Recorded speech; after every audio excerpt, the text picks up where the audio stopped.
Well, I'm Peter Schiff, and I'm running for Senate here in Connecticut. And the reason that I decided to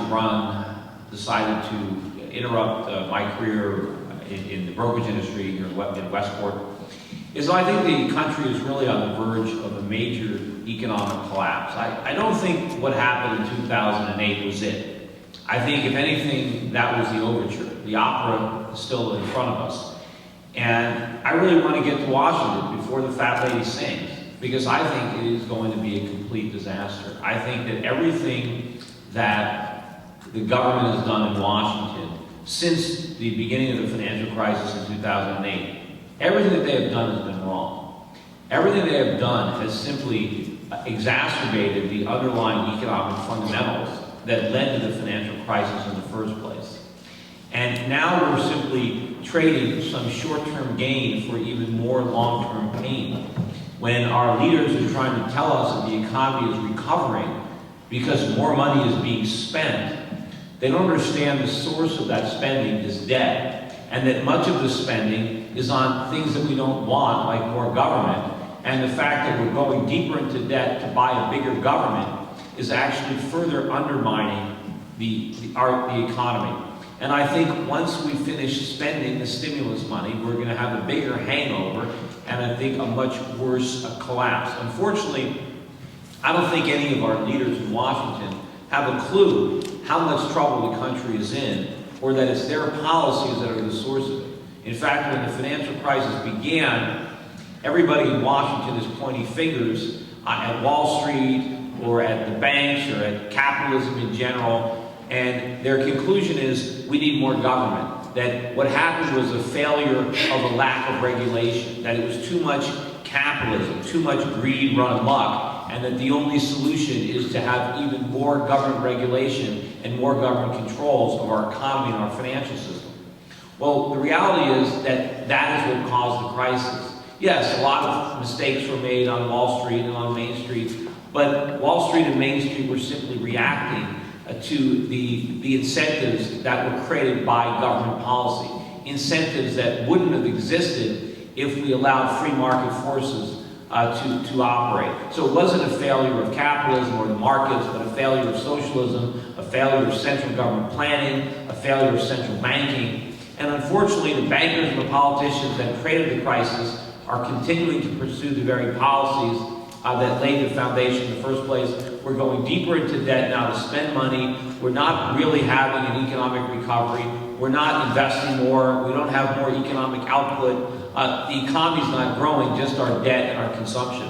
So I want to go to Washington to put an end to that. I want to do what career politicians can't do, because solving these problems means jeopardizing their reelection. And there's no one in Washington who's willing to do that. All they're trying to do is figure out how to keep the house of cards from collapsing just one more election cycle so they can get reelected again.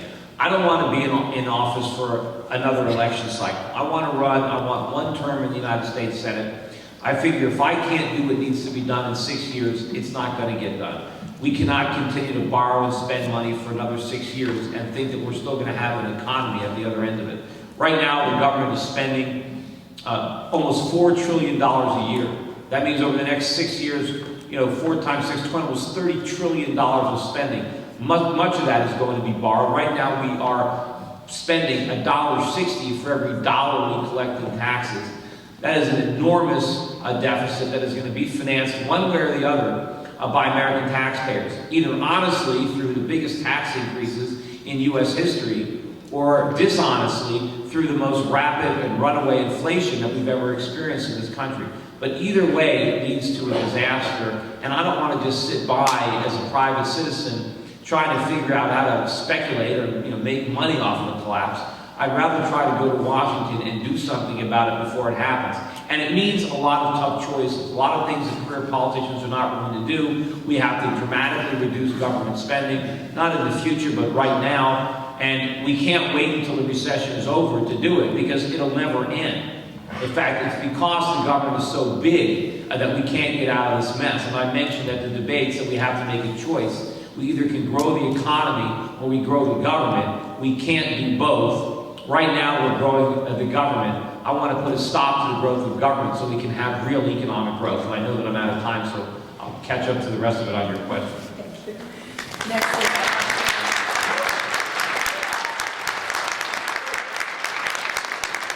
are you pro-choice or are you pro-life? And if you are pro-choice, do you think there should be any exceptions to it? When it comes to individual liberty, I am consistently a pro-choice, and that would extend to reproductive choices that women might choose to make. As a United States Senator, though, I recognize the Constitution and the fact that the federal government has absolutely no say in matters related to reproduction or abortion. These are decisions that need to be made on the state level and only at the state level. So as a senator, I would not vote to spend any federal funds on abortion. I would not look to have any restrictions placed either through the courts or through Congress on the state's right to pass whatever legislation it sees fit with respect to abortions. Personally, if it were up to me, I would like to see the states imposing some restrictions on abortion, certainly third trimester abortions, partial birth abortions. I think it makes sense to have parental notification. But all of these things must be done at the state level without any interference whatsoever at the federal level. And I do think that Roe v. Wade was wrongly decided. Yes, there is privacy in the Constitution, but the right of the federal government to interfere with states' rights on this issue is not there. Thank you. What is your response to President Obama's decision to telegraph that our country will not respond to a WMD attack with our own nuclear attack?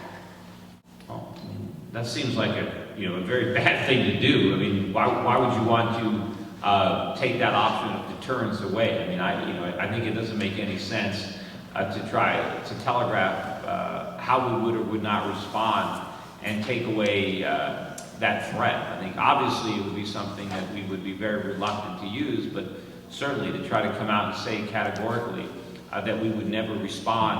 I mean, what do we have? Why do we even have the weapons in the first place? I mean, you hope you don't have to use them, but if you say that there's no point that you're going to use them, I mean, you basically undermine the entire deterrence that your nuclear arms supposedly offer. Thank you, Mr. Simmons. The question is the following. What is the 17th Amendment? How does it relate to the position you are running for, and would you consider its repeal? Yeah, well, if you understand, the framers of the Constitution established the United States as a republic. You know that if you read the Constitution, it says that the Congress shall guarantee to each state in the Union a republican form of government. When you recite the pledge, it's to the republic for which it stands. And our founding fathers did not like democracy. They deliberately tried to create a country to keep the evil forces of democracy in check. And one of the ways they did that is that the senators were not elected by the people. They were elected by state legislatures. It was to try to keep democratic forces from taking over both houses of Congress. Congressmen were elected by the people. The president himself was elected by an electoral college.